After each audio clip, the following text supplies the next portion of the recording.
Merci, Monsieur le maire. Effectivement, nous examinons aujourd'hui les orientations budgétaires pour l'année 2025, un moment essentiel pour la gestion de notre ville. Si nous reconnaissons les contraintes pesant sur les finances locales, nous devons également souligner des incohérences et des décisions contestables dans la gestion de notre commune.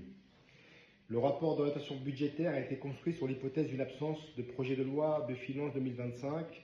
Ce dernier a été adopté hier par le biais de l'article 49.3, ce qui nécessite aujourd'hui une réévaluation immédiate des projections budgétaires.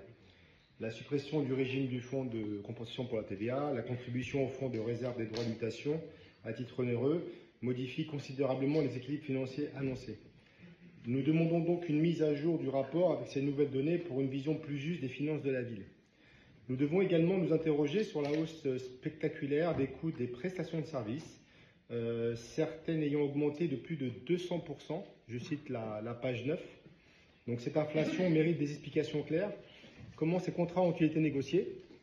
Des alternatives ont-elles été étudiées, comme l'internalisation ou la mutualisation avec d'autres collectivités? Et la transparence doit être totale, car ce sont des argumentations et nous demandons des éléments détaillés que soient précisés. L'endettement de notre ville est un autre point d'attention. Vous affirmez qu'il est maîtrisé, mais vous avez levé 13 millions d'euros d'emprunts qui ont été souscrits en 3 ans. Je dis bien 13 millions d'euros. Cette trajectoire engage durablement les finances locales. Pouvez-vous garantir qu'aucun nouvel emprunt sera contracté en 2025? Mais ça, on sait très bien que ce n'est pas possible.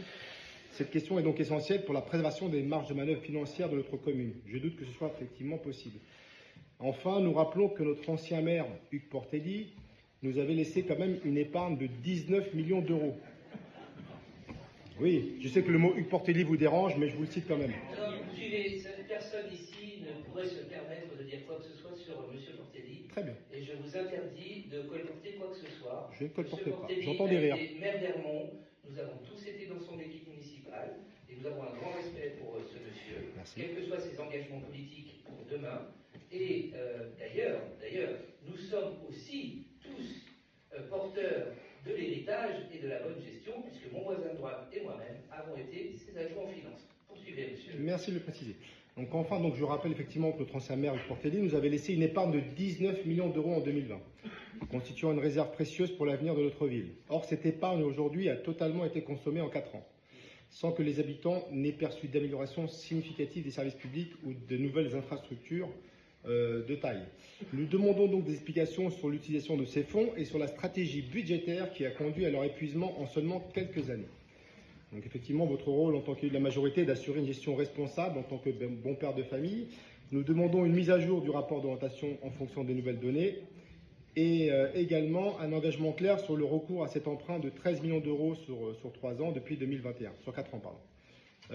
Nous espérons des réponses précises et des explications argumentées sur ces points. Merci.